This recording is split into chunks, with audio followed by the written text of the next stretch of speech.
Hi everyone. I hope you are doing well. I pray to God that you and your family are safe and happy. Today's story takes us back to a defining moment of World War II. This is not a story of legends or myths, but the real decisions, mistakes, and realities of war. It is the 6th of June 1944, England. Dawn has not yet broken. Inside a steel transport anchored in the cold waters of the English Channel, Pharmacist's mate first class, Mary Louise Roberts of the U.S. Navy steadies herself against the bulkhead. She is 23 years old, assigned to a naval operating base hospital unit attached to the invasion fleet. She wears the dark uniform of a wave sailor. Women accepted for volunteer emergency service. Officially, women are not designated for frontline combat. But war does not respect paperwork. The invasion of Normandy Operation Overlord is underway. Over 150,000 Allied troops are crossing the channel toward 5 beaches: Utah, Omaha, Gold, Juneau, and Sword.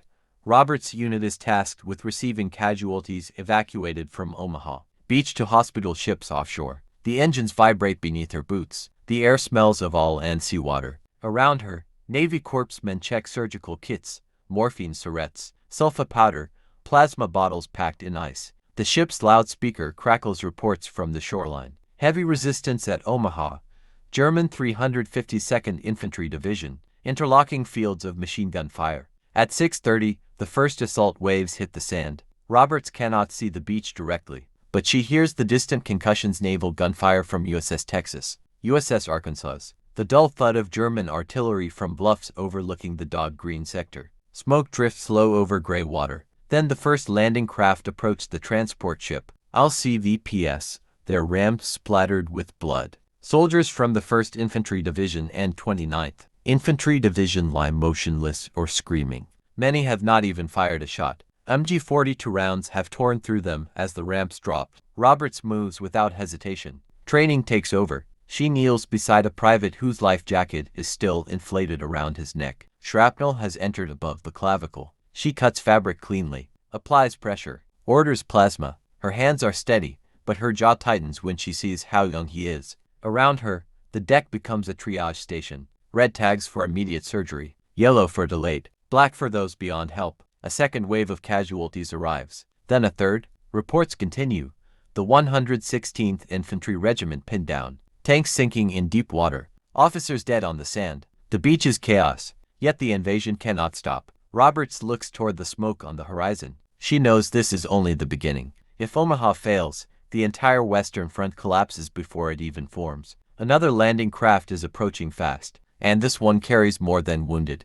The landing craft does not slow as it approaches the transport. Its bow is scorched. One side plate is pierced clean through. When the ramp drops, it reveals not stretcher cases but men who can still stand. Barely. They are from Company 116th Infantry Regiment, 29th Infantry Division, the same company that has taken catastrophic losses in the first 30 minutes at Dog Green Sector, Omaha Beach. One sergeant steps forward, helmet gone, face blackened with sand and smoke. He shouts over the engines. German fire has cut down most of his officers. They need ammunition. They need morphine. They need anything that can keep the line from folding. Mary Louise Roberts listens as a Navy lieutenant speaks with him sharply. This ship is designated for casualty evacuation. It is not to return to the beach once loaded, but the reports from shore are worsening. The first waves have stalled. Men are pinned behind steel hedgehogs and shingle banks. Engineers are dying before they can clear obstacles. If reinforcements do not reorganize and push inland,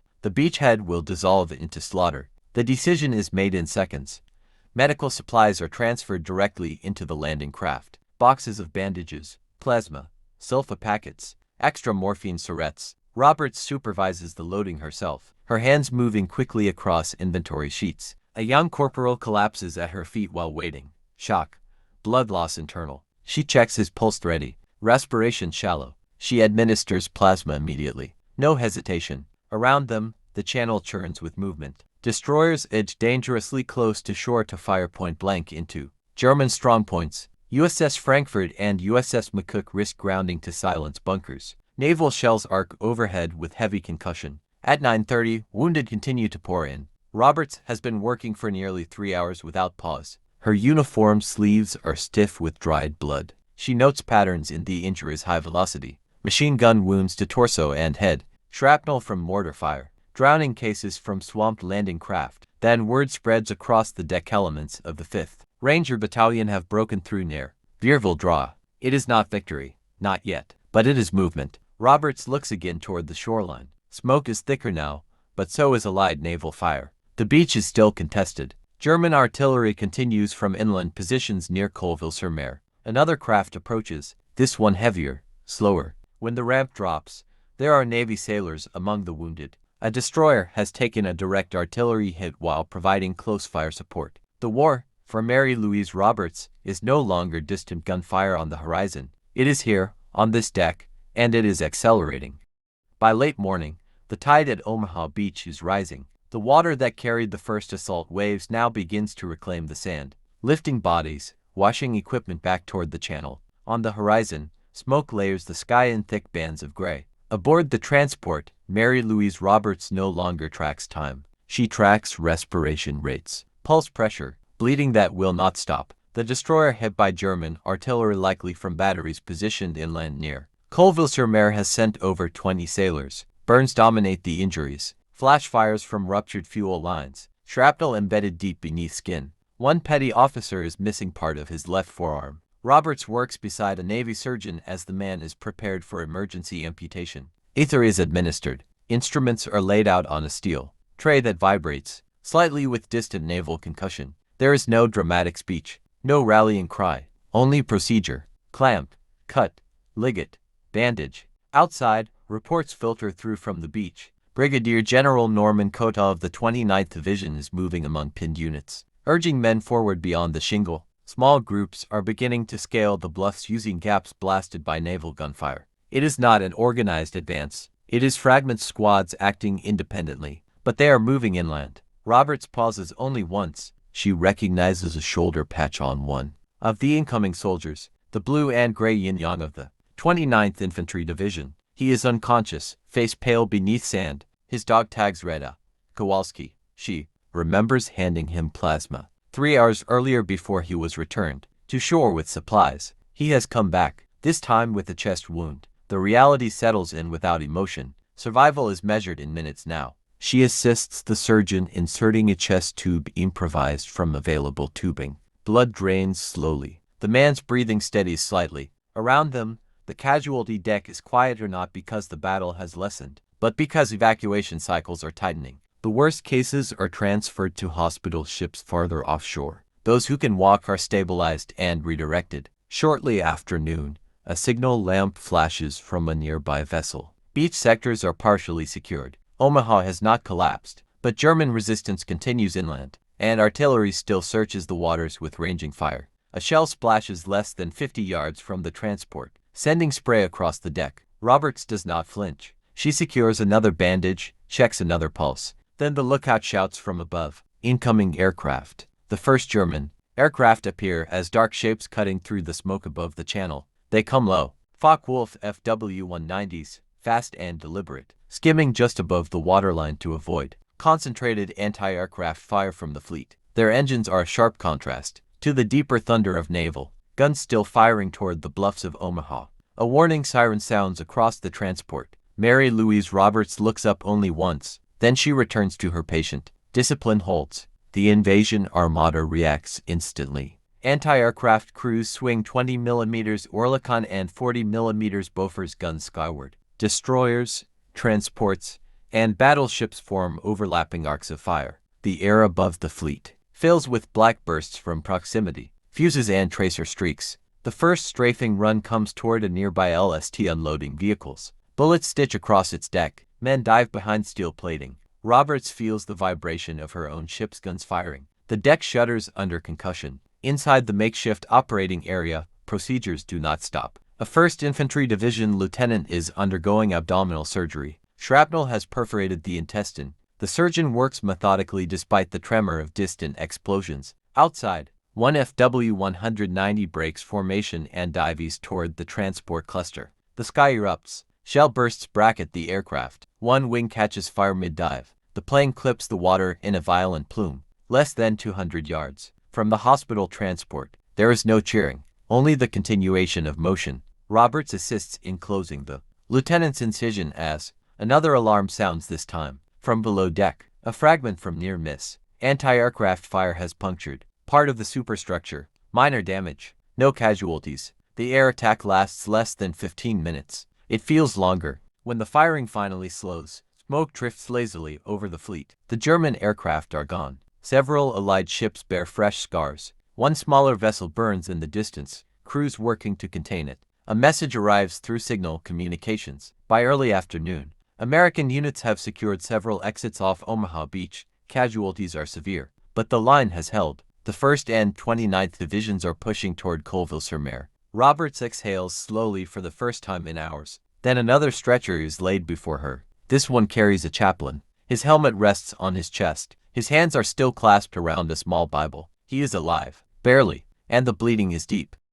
The chaplain's name is Captain Francis L. Sampson, attached to the 501st Parachute Infantry Regiment of the 101st Airborne Division. He had jumped into Normandy in the early hours before dawn. His drop had been scattered like thousands of others across flooded fields and hedgerows. Now, nearly 12 hours later, he lies pale beneath the gray light of the Channel sky. Shrapnel has torn into his lower abdomen. His uniform is stiff with dried blood and mud from inland fighting near Corentin. Mary Louise Roberts kneels beside him as the surgeon examines the wound. The chaplain's Bible is gently moved aside, placed carefully near his helmet. There is no ceremony, only necessity. Pulse weak, blood pressure falling. They begin immediately. The transport rocks subtly as distant naval guns continue to fire inland. Support missions. Word has come that airborne units are consolidating positions, attempting to link Utah and Omaha sectors. The fight in Normandy is expanding beyond the beachhead. But here, on steel decks slick with salt and blood,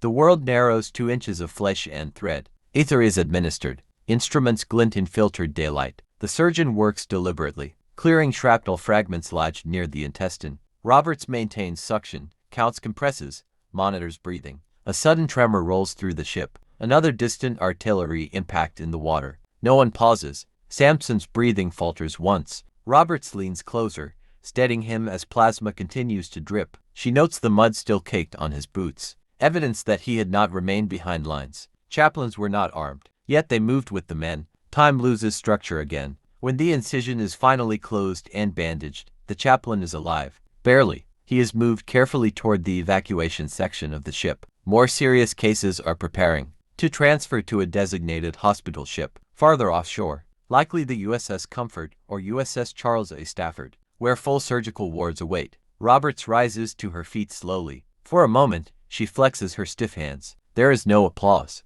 no recognition, only another stretcher arriving from the rail. This one carries a young private from the 1st Infantry Division. His helmet is gone. A sniper round has entered above the right eye. Roberts steps forward again without hesitation. Beyond the drifting smoke, the Normandy coastline remains active, small arms fire continuing in pockets inland. The invasion has secured ground, but it has not secured peace. And the wounded keep coming. The sniper's bullet has entered, just above the private's right brow and exited near the base of his skull. There is very little to say. Mary Louise Roberts feels for a pulse anyway. Faint. Irregular. Still present. The young soldier's uniform bears the patch of the 1st Infantry Division, the big red one. His landing craft had reached easy red sector hours earlier, where resistance was less catastrophic than dog green, but still deadly. German snipers remain active in partially cleared strongpoints inland. He had survived the beach. He had not survived the advance beyond it. The surgeon examines the wound briefly. The damage is severe, brain trauma evident. Immediate surgery aboard a transport is not possible. He is tagged for urgent evacuation to the hospital ship. Roberts secures the bandage carefully, wrapping white gauze around what remains of his helmet liner. There is no wasted movement, no visible reaction. A whistle sounds from the rail. Another wave of casualties is arriving, not from the beach this time, but from an LCI struck by coastal artillery while attempting to bring in reinforcements to the Vierville Draw. These are not infantry. They are sailors. Burns again. Blast injuries. Concussion. One man is deafened entirely. Blood trickling from both ears. Another has shrapnel embedded along his rib cage. The pattern of war shifts constantly, but the result remains the same. Roberts moves between stretchers methodically. She notes symptoms of shock, cyanosis at the lips, rapid respiration. She administers morphine where appropriate, careful to record each dose. Too much and breathing will slow fatally. Too little and pain will cause further collapse. Above deck, Allied air superiority strengthens. P-47 Thunderbolts pass overhead, engines distinct and reassuring. German air presence has thinned since the earlier attack. By late afternoon, radio traffic confirms what earlier signal lamps hinted. Omaha Beach is secured. Not quiet, not safe, but secured. Elements of the 116th Infantry have pushed beyond the bluffs. The 5th Rangers have linked sectors. Engineers continue clearing obstacles. Casualty numbers are still being compiled, already staggering. Robert steps briefly toward the rail as stretchers are redistributed.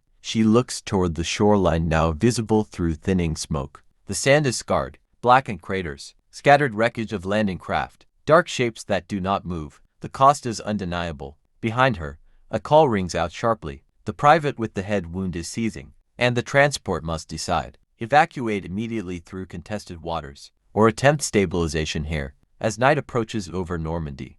The seizure comes suddenly. The young private's body arches against the stretcher straps, muscles locking in violent spasm. Foam gathers at the corner of his mouth. One arm jerks uncontrollably against the blood-soaked blanket. Mary Louise Roberts moves instantly. She stabilizes his head, preventing further trauma against the metal frame. A corpsman wedges padded cloth between his teeth to protect his airway. The surgeon checks pupil response uneven. The prognosis is clear without being spoken. Severe intracranial pressure. The transport's captain receives word from Fleet Command. German E-boats have been reported east of the anchorage. Fast attack craft operating under cover of approaching dusk. The channel is not fully secure. Evacuation to the hospital ship must wait until convoy escort repositions. So the decision is made. They will attempt stabilization on board. The operating area is cleared again. Lanterns are lit as daylight begins to fade into heavy gray. Generators hum beneath deck plates. The surgeon prepares for a trephination and emergency.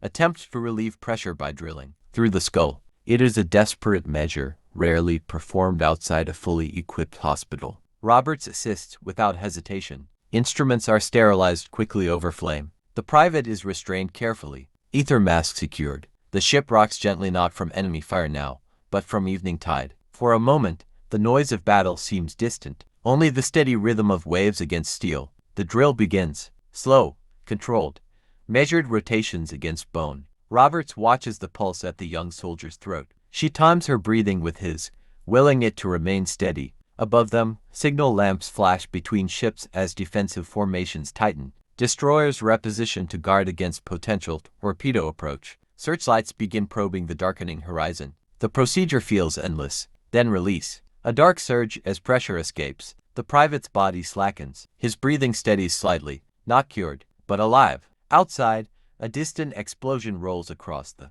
water, uncertain whether depth, charge, or enemy contact. Roberts wipes her hands clean, though the stains never fully leave. Night is falling over Normandy, and the first day of the invasion is not yet finished.